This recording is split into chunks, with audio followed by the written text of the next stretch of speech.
We just wrapped up another successful Kentucky Farm Bureau annual meeting. As part of that, we adopted the 2024 State Priority Issues. Here to talk about those today is newly elected President Eddie Melton on this month's edition of Farm to Frankfort.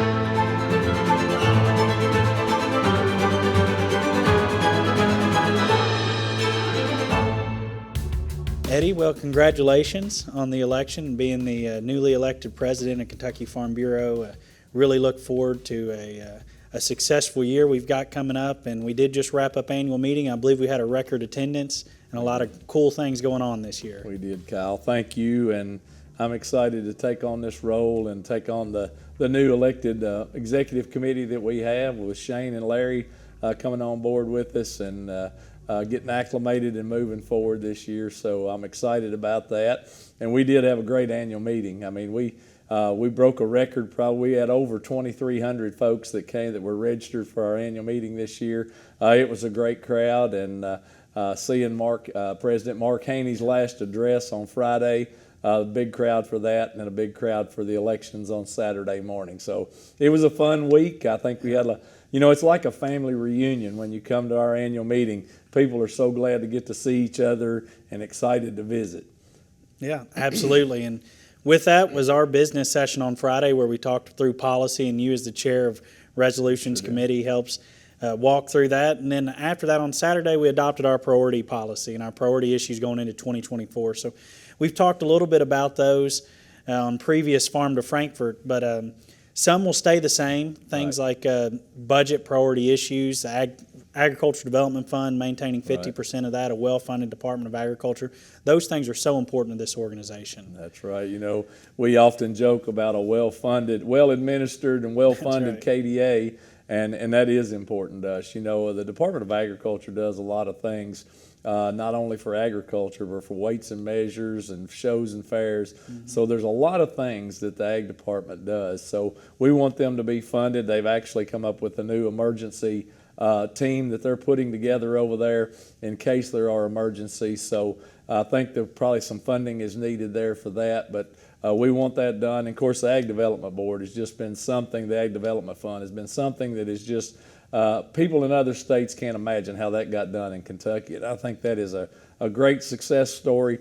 That money's been put in place on our farms, and it's just such a good thing that's been done, and bring agriculture up to the next level to where we are now. And we heard the funding this year of where we are in the state with over $8 billion of ag receipts in the state. That's just a phenomenal number.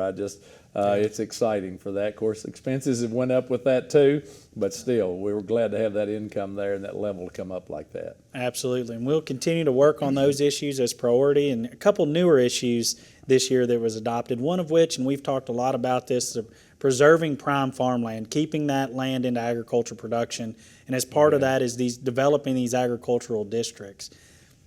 So one of the priorities that was adopted was lowering the acreage requirement, currently set at 250, lowering that to allow more people to be eligible to apply to be an agricultural district, and how important that is to agriculture industry. It is important. You know, sometimes, and especially in today's world, it's hard to put 250. If you're around a larger city or town, it's harder to put 250 acres together and to be able to have an ag district. You know, we've got young and beginning farmers that may buy a small tract of land, put a greenhouse up, or sell flowers, have a farmer's market, do fruits and vegetables. So right there close to a town, it's a great opportunity.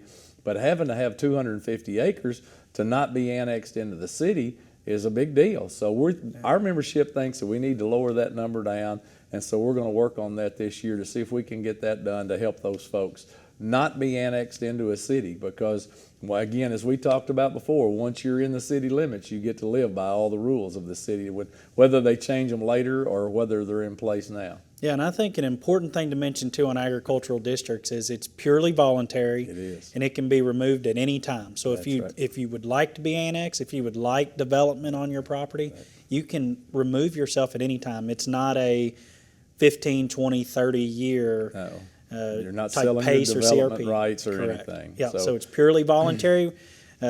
purely private property rights, the foundation right. of this organization. You maintain your private property rights. It's really just making sure if you want to keep that land in ag land, it stays in ag land. And we often, our membership talk all the time about protecting prime farmland. Absolutely. We hear it, and we hear it. So I think that this is a way that another step we can take to protect that prime farmland. Absolutely. Another issue that we've talked about a lot this interim, had the opportunity to go visit some river ports, but it is the need to expand funding for our river port authorities that do so much for agriculture. We're an industry that benefits both directions.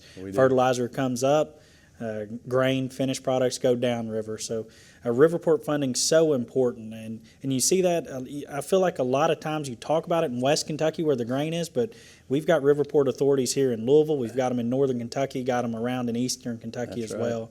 So important to have successful river ports. You know, we're blessed in this state to have all those rivers that go through the state. You know, there's a lot of rivers that have ports on them.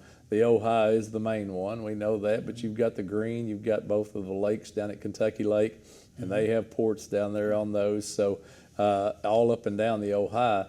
So it's an important thing for agriculture. Again, as you said, you bring fertilizer in, you can get grain out, and if you take basis on what the grain is, and you watch as you go farther down the river, the basis gets higher. So the transportation cost is amazing, and we're going to focus on that. We think there's more funding needs to be spent on our river ports for improvements, but also expanding them. So hopefully we can secure some funding for that. I think there's some talk around Frankfort being able to do that. So we're all on board with that. We've got the policy and the priority issue in place here. We're ready to go with it. That's right. And on a national level, we also adopted policy for timely reauthorization of the Water Resource Development Act, and that's updated every 2 years. And that's where you get a lot of lock and dam and waterway funding as well. So from a state and national issue, this organization will prioritize helping that industry. I think we're ready to go on those issues. And again, locks and dams are important.